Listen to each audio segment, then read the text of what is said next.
Assalamualaikum warahmatullahi wabarakatuh. Bismillahirrahmanirrahim. Alhamdulillahirabbil alamin.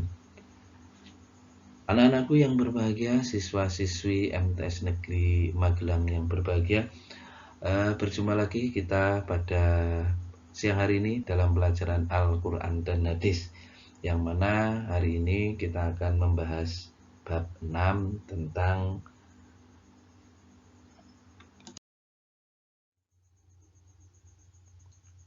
seimbangkan kehidupan dunia dan akhirat dengan usaha dan ibadah. Kita akan menakil atau membahas tentang hadis riwayat Muslim dari Abu Hurairah dan hadis riwayat Muslim dari Mustaurid. Anak-anakku sekalian, kalian bisa melihat gambar neraca atau timbangan istilah kita tentang kehidupan dunia dan akhirat, bahwasanya kehidupan dunia itu harus seimbang atau setara dengan akhirat. Maksudnya di sini bahwasanya dunia juga harus dipikirkan, tapi jangan lupa kehidupan selanjutnya yaitu akhirat. Ini adalah kompetensi dasar yang mana anak-anak sekalian nanti harus paham tentang isi kandungan, kemudian mendemonstrasikan hadis, kemudian mengkomunikasikan hadis dalam kandungannya. Ini adalah indikator pencapaian kompetisi, yang mana nanti siswa-siswi sekalian, kalian semua dapat menjelaskan isi, menganalisis keterikatan, dan menunjukkan rumusan dalam hadis tersebut. Baik anak-anakku sekalian, kita sampai ke pokok materi, yaitu yang pertama hadis riwayat Muslim dari Abu Hurairah. Mengingatkan saja, nanti hari ini kita akan bahas dua hadis. Ini hadis yang pertama, mari kita baca bareng-bareng. Bismillahirrahmanirrahim. An Abi Hurairah qala kana Rasulullah sallallahu alaihi wasallam Allahumma aslih li dinil ladzi huwa ismah amri wa aslih li dunya yallati fiha ma'ashi wa aslih li akhirati allati fiha ma'adi waj'alil hayatan ziyadatan li fi kulli khair waj'alil mauta rahatan li min kulli syarri. Yang artinya bahwasanya dari Abi Hurairah radhiyallahu anhu bahwa Nabi Shallallahu alaihi wasallam bersabda, "Ya Allah, perbaiki bagiku agamaku yang menjadi penjaga urusanku, dan perbaiki bagiku duniaku yang di dalamnya ada penghidupanku, dan perbaiki bagiku akhiratku yang kesana tempat kembaliku. Dan jadikanlah hidup ini selalu menambah kebaikan bagiku, dan jadikanlah kematian sebagai kebebasanku dari kejahatan." Hadis riwayat Muslim. Bisa kalian lihat anak-anak, di sini ada arti per mufradat atau per kata. Allahumma aslih li, ya Allah perbaiki bagiku. Huwa ismahu amri, penjaga urusanku. Bisa kalian baca sampai min kulli syarri, dari kejahatan. Silahkan dibaca anak-anak.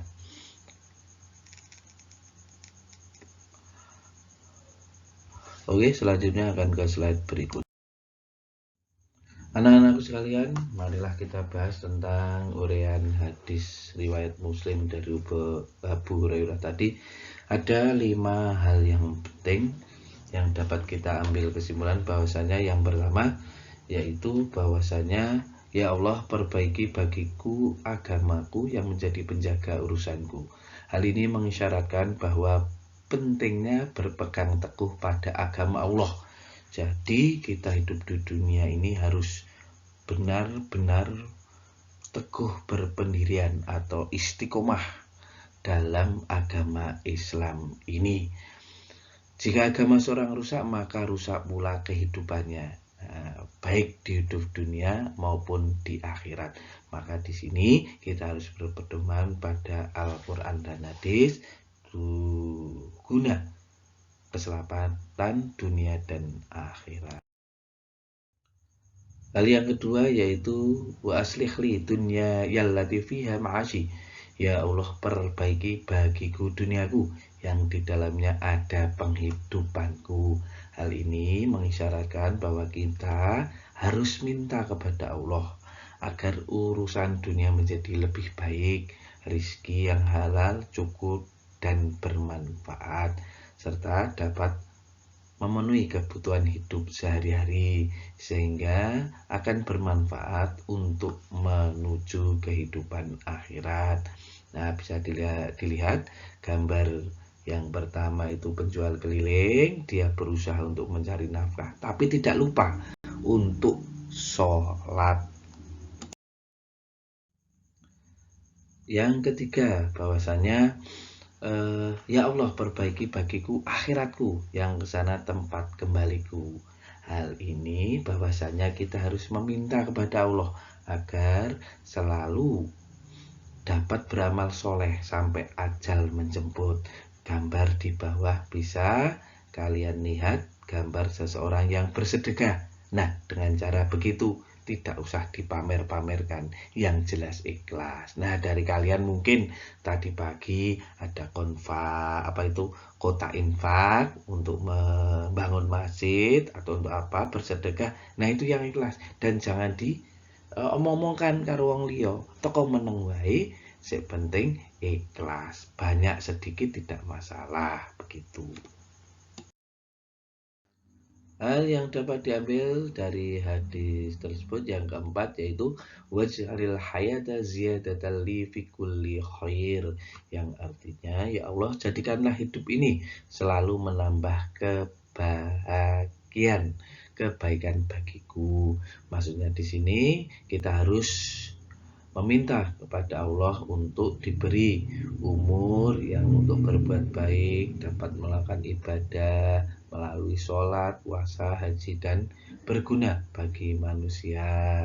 Itu ada gambar tangan dengan pohon yang rindang, kemudian bawahnya ada amal atau uang untuk biar bermanfaat untuk sesama manusia.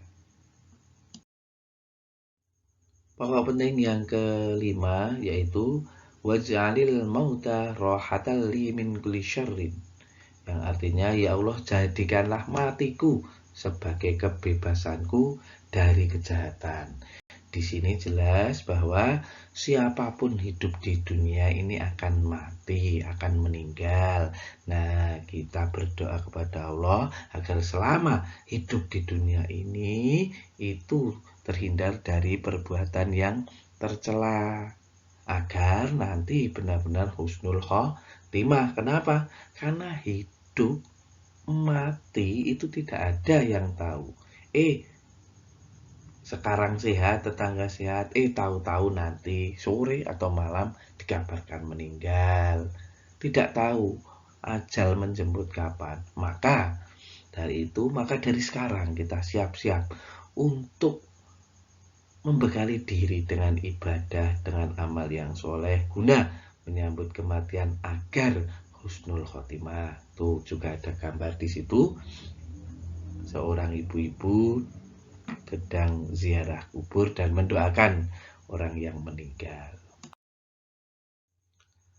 Tadi itu adalah 5 hal penting yang ada dalam hadis.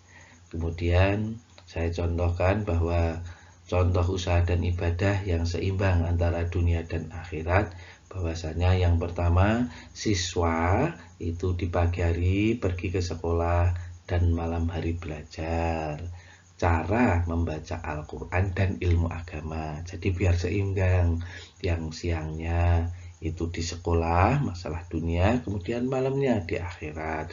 Kemudian dalam seseorang di sela-sela kerja berzikir kepada Allah dengan cara apa? Banyak baca subhanallah, la ilaha illallah, itu juga sudah termasuk zikir atau ingat kepada Allah.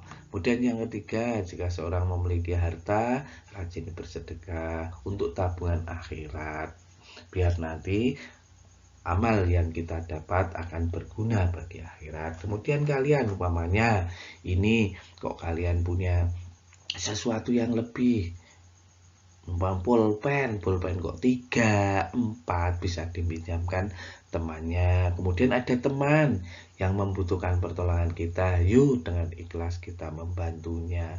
Begitu. Jadi sekolah ini kalau kalian besok udah lulus, kemudian punya sarjana, titelnya, kemudian bekerja, ingat, bekerja boleh terus menerus, tapi ingat bahwa ada kehidupan setelah kehidupan di dunia ini, yaitu yang akan lebih kekal, yaitu kehidupan akhirat. Untuk renungan kita yang terakhir anak-anak sekalian, bahwasanya kalian bisa lihat dalam gambar bahwasanya ini adalah perjalanan hidup manusia yang dari bawah itu kita sampai atas surga dan neraka. Jadi masih panjang sekali kehidupan kita yang akan kita lalui. Ingat, di situ 1000 tahun di dunia sama dengan 1 hari di akhirat. Bayangkan, 1000 tahun. Kita cuma hidup berapa? Paling 60, 70, 100 tahun. Ini 1000 tahun di akhirat. 1000 tahun di dunia itu 1 hari di akhirat. Kita baru sampai di yang pertama, alam roh sudah, alam kandungan sudah, kita ini baru di alam dunia anak-anak. Baru 3. Sedangkan itu ada 1, 2, 3, 4, 5, 6, 7, 8, 9, 10. 10 perjalanan kita setelah kita di dunia ini. Bisa kalian lihat di mana saja itu, alam kubur, kiamat, dari kebangkitan, padang mahsyar, syafaat, hisab, penyerahan amal, mizan itu untuk timbangan, telaga, al-kausar, sirot yang akan menuju surga dan neraka. Jadi itu adalah perjalanan kita, baru 3, masih ada banyak perjalanan kita menuju ke surga atau neraka, tergantung amal kita. Maka kalian semuanya, Pak Guru juga termasuk, kita hidup dunia ini, yuk kita mementingkan dunia, tapi wala tansa nasibaka minal akhirat, dan jangan lupa kehidupan akhirat yang akan lebih kekal. Jadi kita hidup dunia dan hidup di akhirat harus seimbang, harus sama. Kita hidup sekarang, yang memikir sekarang, tapi jangan lupa besok ada akhirat. Kita harus berpikir tentang akhirat, kita harus sholat, kita harus beramal soleh. Begitu ya, yang jelas marilah kita hidup sebagai manusia yang bermanfaat dan baik di mata Allah maupun di mata sesama manusia. Begitulah pertemuan kali ini. Mohon maaf, kita akan mereview lagi materi yang kita bahas pada siang hari ini.